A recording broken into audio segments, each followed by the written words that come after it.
ముందు వీడియోకి కంటిన్యూషన్ గా ఈ వీడియో చేసుకునే ప్రయత్నం చేద్దాం. చూడండి, ముందు వీడియోతో మనం కీన్స్ కి సంబంధించిన వర్గీకరణ గురించి చెప్పుకోవడం జరిగింది. ఈ వీడియోలో ఆ తర్వాత మిగిలి ఉన్న పాయింట్ల గురించి వివరించే ప్రయత్నం చేస్తాను. చూడండి, ధరల నియంత్రణ స్థాయిని బట్టి ద్రవ్యోల్బణం అని చెప్తున్నారు. ఇందులో భాగంగా బహిరంగ ద్రవ్యోల్బణం, అణచివేయబడిన ద్రవ్యోల్బణం అని రెండు ఉన్నాయి. ఈ చిరంజీవి సార్ బుక్ పక్కన పెట్టుకొని ఈ వీడియో చూసే ప్రయత్నం చేయండి.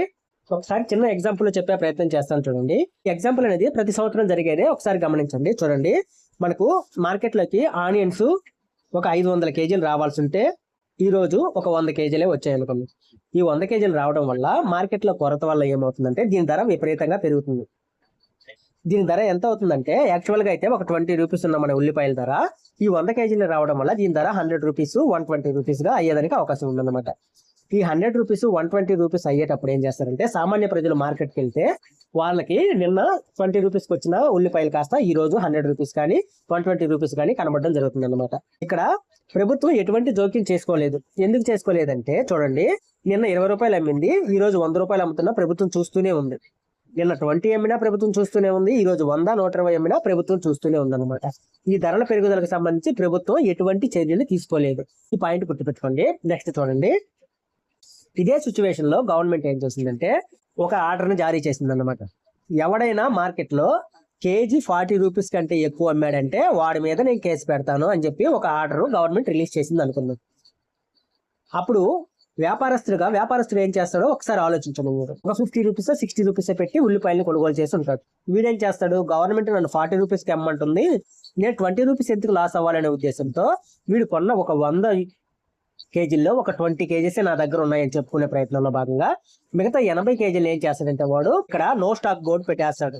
నో స్టాక్ బోర్డు పెట్టుకొని ఉన్నది నా దగ్గర 20 కేజీలే, ఈ 20 కేజీలు మాత్రమే నేను 40 రూపీస్కి అమ్మగలనని చెప్పి వ్యాపారస్తులు అమ్మేదానికి అవకాశం ఉంది. మిగతా ఈ 80 కేజీలు ఉంది కదా, ఈ 80 కేజీలు స్టాక్ చేసిన దాన్ని వాడేం చేస్తాడంటే బ్లాక్ మార్కెట్ లో అమ్ముకునేదానికి అవకాశం ఉందన్నమాట. చూడండి, ఇక్కడ బహిరంగ ద్రవ్యోల్బణం గురించి ప్రభుత్వం ఎటువంటి చర్యలు తీసుకోకుండా 100కి 120 కమితే దాని బహిరంగ ద్రవ్యోల్బణం అని. ప్రభుత్వం ధరల నియంత్రణ అంటే ఇప్పుడు 100 రూపాయలు 125 రూపాయలు దాన్ని 40 రూపాయలకి మాత్రమే అమ్మాలని చెప్పడాన్ని ధరల నియంత్రణ అంటారు. ఇకపోతే రేషనింగ్ అని ఉంది కదా, ఈ పాయింట్ గురించి చెప్తాను. చూడండి, ఈ రేషనింగ్ అంటే ఏం లేదండి, ప్రభుత్వమే మార్కెట్లోకి వచ్చే మొత్తం ఉల్లిపాయల్ని ప్రభుత్వమే హ్యాండ్ ఓవర్ చేసుకొని ప్రభుత్వమే అందరికి పంపిణీ చేస్తుంది అన్నమాట. ఎలాగా, ఇప్పుడు మన రేషన్ కార్డుల ద్వారా మనకు పంపిణీ చేస్తారు చూసావా, సప్లై చేయడాన్ని రేషనింగ్ అంటారనమాట. చూడండి, తర్వాత పాయింట్ గా ద్రవ్యోల్బణం ఏర్పడే కారణాలను బట్టి వర్గీకరణ చేయడం జరిగింది అనమాట. ఈ 5వ పాయింట్ లో డిమాండ్ ప్రేరిత ద్రవ్యోల్బణం, నెక్స్ట్ వచ్చి వ్యయ ప్రేరిత ద్రవ్యోల్బణం, మిశ్రమ ద్రవ్యోల్బణంగా చెప్పడం జరిగింది. ఈ 3 పాయింట్ల గురించి ఇప్పుడు నేను మీకు వివరిస్తాను. చూడండి, ఇక్కడ డిమాండ్ ప్రేరిత ద్రవ్యోల్బణం అంటే మీకు డెఫినేషన్ ఇచ్చే ప్రయత్నం చేస్తాను. చూడండి, సమిష్టి డిమాండ్ గ్రేటర్ దాన్ సమిష్టి సప్లై అని చెప్తున్నాను. ఇక్కడ సమిష్టి సప్లై కంటే సమిష్టి డిమాండ్ ఎక్కువ ఉండడం వల్ల ధరలు పెరిగితే దానిని డిమాండ్ ప్రేరిత ద్రవ్యోల్బణం అంటున్నాం. ఈ సమిష్టి డిమాండ్ అంటే ఏంటి, సమిష్టి సప్లై అంటే ఏంటి నేను ముందు వీడియోలో మీకు చెప్పాను, ఇంకొకసారి ఇక్కడ చెప్పే ప్రయత్నం చేస్తాను. చూడండి, ఆర్థిక వ్యవస్థలో మొత్తం డిమాండ్ చేస్తారనుకున్న మొత్తాన్ని మనం సమిష్టి డిమాండ్ అంటున్నాం. చూడండి, అదే విధంగా ఆర్థిక వ్యవస్థలో మొత్తం ఉత్పత్తి చేస్తారనుకున్న మొత్తాన్ని మనం సమిష్టి సప్లై అంటున్నాం. చేస్తారనుకున్న మొత్తాన్ని సమిష్టి డిమాండ్, చేస్తారనుకున్న మొత్తం ఉత్పత్తిని సమిష్టి సప్లై అంటున్నాం. నేను కింద ఒక పాయింట్ ఇచ్చాను చూడండి, మీకు సమిష్టి డిమాండ్ లో భాగాలని ఇచ్చా, C+I+G+X-M. ఇది ఎక్కడో చూసినట్టు మీకు గుర్తుండాలన్నమాట. ఒక్కసారి రిమైండ్ చేసుకోండి, చెప్తాను చూడండి. మనం నేషనల్ ఇన్కమ్ అని టాపిక్ చెప్పుకునే దగ్గర ఆదాయ మదింపు పద్ధతి, వ్యయ మదింపు పద్ధతి దగ్గర చెప్పుకున్నాం. వ్యయ మదింపు పద్ధతి దగ్గర ఏం చెప్పుకున్నామంటే గృహ రంగం ఖర్చు చేసేదానిని కన్జంప్షన్ అని, సంస్థల రంగం ఖర్చు చేస్తే దాన్ని ఇన్వెస్ట్మెంట్ అని, గవర్నమెంట్ ఖర్చు చేస్తే దాన్ని గవర్నమెంట్ ఎక్స్పెండిచర్ అని, ఎగుమతులని దిగుమతులకు సంబంధించి మనం X-M అని చెప్పుకోవడం జరిగింది. ఇదంతా కలిపినా గానీ మనకు నేషనల్ ఇన్కమ్ వస్తుందని కూడా చెప్పడం జరిగింది అన్నమాట. అసలు డిమాండ్ అంటే ఏంటో చెప్పుకున్న ప్రయత్నం చేద్దాం. చూడండి, ఒక వస్తువుని కొనాలనే కోరిక, కొనగలిగే శక్తి రెండు ఉంటే దానిని డిమాండ్ అంటాం అన్నమాట. చూడండి, ఫర్ ఎగ్జాంపుల్ మార్కెట్ లో ఒక నీకు నచ్చిన వస్తువు ఒకటి ఉంది, అది నీకు చాలా బాగా నచ్చింది అనమాట, దాన్ని నువ్వు కొనాలనుకున్నా కానీ నీ దగ్గర కొనడానికి డబ్బులు లేవన్నమాట, దాన్ని డిమాండ్ అంటారు. అదే ఇంకొక సినారియోలో ఆ వస్తువు కొనగలిగే శక్తి అంటే ఆ వస్తువును కొనడానికి నీ దగ్గర డబ్బులు ఉన్నాయి కానీ ఆ వస్తువును కొనాలనే కోరిక మాత్రం నీ దగ్గర లేదు, అప్పుడు అది డిమాండ్ అవ్వదన్నమాట. చూడండి, ఒక వస్తువును నువ్వు డిమాండ్ చేయాలంటే, డిమాండ్ అంటే ఇక్కడ మీరు కొనడం అని మాత్రమే గుర్తుపెట్టుకోండి. ఒక వస్తువు నువ్వు కొనాలంటే నీ దగ్గర డబ్బు కావాలి. నీ దగ్గర డబ్బు ఎలా వస్తుంది? ఆర్థిక వ్యవస్థ ప్రకారం ఉత్పత్తి ప్రక్రియలో పాల్గొని నువ్వు సంపాదించిన డబ్బు మాత్రమే నీ డబ్బు అంటున్నాం మనం. అదే మనం జాతీయ ఆదాయంలో లెక్కిస్తున్నాం కదా. ఇప్పుడు ఉత్పత్తి ప్రక్రియలో ఎవరు పాల్గొంటారో మనకు తెలుసు. ఎవరు? భూమి, శ్రమ, మూలధనం, వ్యవస్థాపన, ఉత్పత్తి కారకాలు పాల్గొంటాయి. ఈ ఉత్పత్తి కారకాలను అందించే సంస్థలు ఏముంటాయని కూడా నేను మీకు చెప్పడం జరిగింది. ఏమని చెప్పాను? గృహరంగం, సంస్థల రంగం, గవర్నమెంట్ కానీ విదేశీయులు కానీ అందించవచ్చు అని చెప్పాను అనమాట. ఎవరైతే ఉత్పత్తి ప్రక్రియలో ఉత్పత్తి కారకాలను అందించి ఉంటారో వారే కదా ఆదాయాలు పొందుతారు. ఆ ఆదాయాలు పొందిన వారే కదా ఖర్చు చేయగలరు. ఆ ఖర్చునే కదా మనం ఇక్కడ డిమాండ్ అంటున్నాం. ఓకేనా? ఇక్కడ డిమాండ్ ఎవరు చేయగలరు? గృహరంగం చేయగలదు, సంస్థల రంగం చేయగలదు, గవర్నమెంట్ చేయగలదు. ఎక్స్-ఎం అంటే ఎగుమతులు దిగుమతులకు సంబంధించి వీళ్ళు కూడా ఖర్చు చేయొచ్చు అన్నమాట. ఓకేనా? ఇక్కడ డిమాండ్ పెరగడం అంటే ఎట్లా పెరుగుతుందంటే, గృహరంగమైన వస్తు సేవలు కొనడానికి ఎక్కువ ఖర్చు పెట్టాలి, సంస్థల రంగమైన వస్తు సేవలు కొనడానికి ఎక్కువ ఖర్చు పెట్టాలి, లేదా గవర్నమెంట్ సెక్టర్ అయినా ఎక్కువ వస్తు సేవలు కొనడానికి ఖర్చు పెట్టాలన్నమాట. ఈ ఎక్స్-ఎం అంటే మనకు దిగుమతులు ఎక్కువ అయితే ఈ ఖర్చు కూడా పెరిగేదానికి అవకాశం ఉంది. చూడండి, ఇందులో ఏది పెరిగినా డిమాండ్ పెరుగుతుంది అంటున్నాడు. ఇంకా మీకు సింప్లిఫై చేసే ప్రయత్నం చేస్తాను. చేస్తారనుకున్న మొత్తం డిమాండ్ ఒక 100 అనుకుందాం. చేస్తారనుకున్న మొత్తం సప్లై ఒక 100 అనుకుందాం. ఇవి రెండు సమానంగా ఉన్నాయి. ఈ 100 చేస్తారనుకున్న డిమాండ్ ఎవరు చేస్తారు? ఈ సమిష్టి డిమాండ్ లో భాగాలైనటువంటి గృహరంగం కానీ, సంస్థల రంగం కానీ, గవర్నమెంట్ కానీ చేసేదానికి అవకాశాలు ఉన్నాయి కదా. వీరంతా కలిపి ఒక 100 రూపాయలు డిమాండ్ చేస్తారనుకుందాం మనం. ఈ 100 రూపాయలకు సంబంధించిన సమిష్టి సప్లై ఆర్థిక వ్యవస్థలో సప్లై అవుతుంది అనుకుందాం.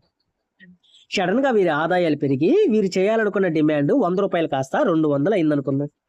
ఈ సప్లై మాత్రం పెరగలేదు. ఇక్కడ సప్లై ఇలానే ఉంది. చూడండి, తక్కువ వస్తువులు ఎక్కువ ద్రవ్యం రావడం వల్ల దీని ధర పెరగడానికి అవకాశం ఉంది కదా. ఎందుకు పెరిగింది? ఈ సమిష్టి డిమాండ్ లో భాగమైన గృహరంగం కానీ, సంస్థల రంగం కానీ, గవర్నమెంట్ కానీ డిమాండ్ ను పెంచడం వల్ల ఇక్కడ ధర పెరిగింది. డిమాండ్ పెంచడం వల్ల ధర పెరిగింది. దానినే డిమాండ్ ప్రేరిత ద్రవ్యోల్బణం అంటున్నాం మనం. ఇక్కడ క్లారిటీ వచ్చింది అనుకుంటాను. నెక్స్ట్ చూడండి, ఈ వ్యయ ప్రేరిత ద్రవ్యోల్బణం ఉంది కదా. ఈ వ్యయ ప్రేరిత ద్రవ్యోల్బణం గురించి చెప్తాను చూడండి. ఉత్పత్తి వ్యయాలు పెరగడం కారణంగా ధరల స్థాయి పెరిగితే దానిని వ్యయ ప్రేరిత ద్రవ్యోల్బణం అంటున్నారు. ఉత్పత్తి వ్యయాలు పెరగడం అంటే ఏంటంటే, చూడండి, సడన్ గా మనం ఒక వస్తువు ఉత్పత్తి చేయడానికి నాకు ఒక 100 రూపాయలు ఖర్చు అవుద్ది అనుకున్నాం. సడన్ గా ఏమైందంటే ఆయిల్ ఛార్జెస్ పెరగడం వల్ల నా ఉత్పత్తి ఖర్చు కాస్త 100 కాస్త 120 అయింది. ఎందుకు పెరిగింది? 100 నుంచి 120 రూపాయలు ఉత్పత్తి వ్యయాలు పెరిగాయి. నాకు అప్పటి వరకు వచ్చే ఉత్పత్తి కారకాలు 100 రూపాయలకి వచ్చేటివి ఇప్పుడు నాకు 120 రూపాయలకి రావడం జరిగిందన్నమాట. అందువల్ల వస్తువు ధర పెరిగి డిమాండ్ పెరిగితే దానిని వ్యయ ప్రేరిత ద్రవ్యోల్బణం అని అంటున్నాం. చూడండి, ఇక్కడ ఉత్పత్తి కారకాలు ఏవేవి ఉంటాయని చెప్పుకున్నాం కదా మనం. ఇప్పుడు శ్రమ పెరిగి, శ్రమకి మనం యాక్చువల్ గా అయితే నేను ఒక కూలీకి ఒక 1000 రూపాయలు చెల్లిస్తున్నాను అనుకుందాం. అది కాస్త ఏమైందంటే ఇప్పుడు ఒక 1200 అయింది. అందువల్ల కూడా నాకు ఉత్పత్తి ఖర్చు పెరిగేదానికి అవకాశం ఉంది కదా. అందువల్ల శ్రమ పెరిగి శ్రమకు సంబంధించిన వేతనం పెరగడం వల్ల వచ్చే ద్రవ్యోల్బణాన్ని నేను వేతనాలు పెరగడం వల్ల వచ్చే ద్రవ్యోల్బణాన్ని నేను వేతన ప్రేరిత ద్రవ్యోల్బణం అంటున్నా. చూడండి, వ్యవస్థాపన చూడండి. వ్యవస్థాపకుడికి ఏమొస్తుంది? లాభం వస్తుంది. ఇతర లాభాలు పెంచుకోవడానికి వస్తు సేవల యొక్క ధరలు కానీ పెంచగలిగాడంటే దాని లాభ ప్రేరిత ద్రవ్యోల్బణం అని, దానినే మార్క్ ఆఫ్ ఇన్ఫ్లేషన్ అంటారని కూడా గుర్తుంచుకోండి. నెక్స్ట్ చూడండి, ముడి పదార్థాలకు సంబంధించి ముడి పదార్థాల ధరలు కానీ పెరిగాయంటే దాని వల్ల ఉత్పత్తి వ్యయాలు పెరిగి ధరలు పెరిగితే దానిని ఏమంటామంటే ముడి పదార్థాల ప్రేరిత ద్రవ్యోల్బణం అంటారని గుర్తుంచుకోండి. నెక్స్ట్ పోతే చూడండి, ఈ మిశ్రమ ద్రవ్యోల్బణం ఉంది కదా. ఫస్ట్ దాంట్లో డిమాండ్ పెరగడం వల్ల మనకు ధరలు పెరిగాయి. రెండో దాంట్లో ఉత్పత్తి వ్యయాలు పెరగడం వల్ల మనకు ధరలు పెరిగాయి. ఇక్కడ రెండు ఒకేసారి జరుగుతాయి అన్నమాట. ఇక్కడ సమిష్టి డిమాండ్ పెరుగుతుంది, అదే విధంగా ఉత్పత్తి వ్యయంలో పెరుగుదల కూడా పెరుగుతుంది అన్నమాట. ఫస్ట్ మనం డిమాండ్ ప్రేరిత ద్రవ్యోల్బణంలో ఏం చెప్పుకున్నాం? సమిష్టి డిమాండ్ మాత్రమే పెరుగుతుందని చెప్పుకున్నాం. వ్యయ ప్రేరిత ద్రవ్యోల్బణంలో ఏం చెప్పుకున్నాం? ఉత్పత్తి వ్యయాల పెరుగుదల మాత్రమే పెరుగుతుందని చెప్పుకున్నాం. ఇక్కడ మిశ్రమ ద్రవ్యోల్బణంలో ఏం చెప్తున్నామంటే సమిష్టి డిమాండ్ తో పాటు ఉత్పత్తి వ్యయాల పెరుగుదల రెండు ఒకేసారి జరగడాన్ని దాన్ని మిశ్రమ ద్రవ్యోల్బణం అంటున్నాం అన్నమాట. దీన్నే వ్యవస్థాపూర్వక ద్రవ్యోల్బణం లేదా డిమాండ్ బదిలీ ద్రవ్యోల్బణం అని చార్లెస్ షల్జ్ అనే ఆర్థికవేత్త వివరించడాన్ని మీరు గుర్తుపెట్టుకోండి. నెక్స్ట్ పోతే చూడండి, రాబర్ట్ జే గార్డెన్ కి సంబంధించి ఇతరులు కూడా ద్రవ్యోల్బణానికి సంబంధించి కొన్ని అంశాలు చెప్పడం జరిగింది. వాటి గురించి కూడా చెప్పే ప్రయత్నం చేస్తాను చూడండి. డిమాండ్ ప్రేరిత ద్రవ్యోల్బణం, వ్యయ ప్రేరిత ద్రవ్యోల్బణం, అంతర్లీన ద్రవ్యోల్బణం అంటున్నాం. ఇక్కడ చూడండి, పైన డిమాండ్ ప్రేరిత ద్రవ్యోల్బణం, వ్యయ ప్రేరిత ద్రవ్యోల్బణం, మిశ్రమ ద్రవ్యోల్బణం అనేవి మనకు ముందు వచ్చింది. ఇప్పుడు ఇతను మిశ్రమ ద్రవ్యోల్బణం బదులు అంతర్లీన ద్రవ్యోల్బణం అంటున్నారు. చూడండి, డిమాండ్ ప్రేరిత ద్రవ్యోల్బణం అంటే ప్రభుత్వ వ్యయం పెరగడం వల్ల ప్రైవేట్ వ్యయం పెరగడం వల్ల సమిష్టి డిమాండ్ పెరగడం వల్ల అని చెప్తున్నారు. సేమ్ ఇందాక మనం చెప్పుకున్న పాయింట్లే ఈయన కూడా అదే చెప్తున్నారు. ప్రభుత్వం వ్యయం అంటే ఏంది? గవర్నమెంట్ వ్యయం చేసే దాన్ని జీ అంటాం, ప్రైవేట్ వ్యయం చేసే దానిని ఇన్వెస్ట్మెంట్ అంటున్నామని చెప్పుకున్నాం కదా. ఇప్పుడు సమిష్టి డిమాండ్ అంటే మొత్తం భాగాలు కలిపి మనం సమిష్టి డిమాండ్ అన్నాం. ఇందులో ఏది పెరిగి ధరలు పెరిగినా దాన్ని డిమాండ్ ప్రేరిత ద్రవ్యోల్బణం అంటామని ముందు అంశంలో మనం వివరించడం జరిగింది. చూడండి, ప్రేరిత ద్రవ్యోల్బణం అంటే చూడండి, ఈ పాయింట్ చెప్తాను. ఉత్పత్తి కారకాల ధరలు పెరిగాయి, సమిష్టి సప్లై తగ్గింది. ఎలా తగ్గుతుందో చెప్తాను చూడండి. ఒక 1000 రూపాయలు నువ్వు ఇన్వెస్ట్మెంట్ చేసి ఒక 100 వస్తువులు నువ్వు ఉత్పత్తి చేయాలనుకున్నావు, ఓకేనా? ఈ ఉత్పత్తి కారకాల ధరలు నీకు 1000 రూపాయలు ఉన్నప్పుడు నీకు 100 వస్తువులు ఉత్పత్తి అయ్యాయి అనమాట. ఈ 100 వస్తువుల ఉత్పత్తిని మనం ఏమంటాం? సమిష్టి సప్లై అంటాం కదా, మొత్తం ఉత్పత్తిని. ఇప్పుడు నీకు ఈ 1000 రూపాయలు కాస్త ఏమైందంటే ఉత్పత్తి ఖర్చు, ఉత్పత్తి కారకాల ధరలు ఇక్కడ హైక్ అవుతున్నాయి. ఇక్కడ యారో చూడండి, ఈ ఉత్పత్తి కారకాల ధరలు 2000 అయ్యాయి. ఇప్పుడు నీ ఉత్పత్తి ఎంత వస్తుంది? 50 వస్తుంది. దీని క్లారిటీ తెచ్చుకోండి. ఉత్పత్తి కారకాల ధరలు పెరగడం వల్ల నీ సమిష్టి సప్లై అనేది తగ్గింది. ఈ సమిష్టి సప్లై తగ్గడం దాన్ని సప్లై షాక్ ఇన్ఫ్లేషన్ అంటారు. సప్లైలో ఆటోమేటిక్ గా మనకి షాక్ రావడం జరిగింది. ఎందువల్ల జరిగింది? ఈ ఉత్పత్తి వ్యయం పెరగడం వల్ల ధరలు పెరిగాయి. ఇక్కడ అర్థమైందా? ఇక్కడ డిమాండ్ ప్రేరిత క్లారిటీ వచ్చింది, వ్యయ ప్రేరిత క్లారిటీ వచ్చింది కదా. నెక్స్ట్ పోతే అంతర్లీన ద్రవ్యోల్బణం ఉంది కదా, ఇది చెప్తాను చూడండి. ధరలు పెరిగేటప్పుడు శ్రామికుడి యొక్క వాస్తవ వేతనాలు తగ్గిపోతాయి అన్నమాట.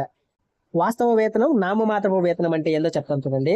మన జీతము ఒక 10,000 అనుకున్నామంటే దాంట్లో పిఎఫ్లు మొత్తం కట్ చేసుకొని మనకు 9,000 వచ్చింది అనుకున్నాం. నీ నామమాత్రపు ఆదాయం 10,000, నీ వాస్తవ ఆదాయం 9,000.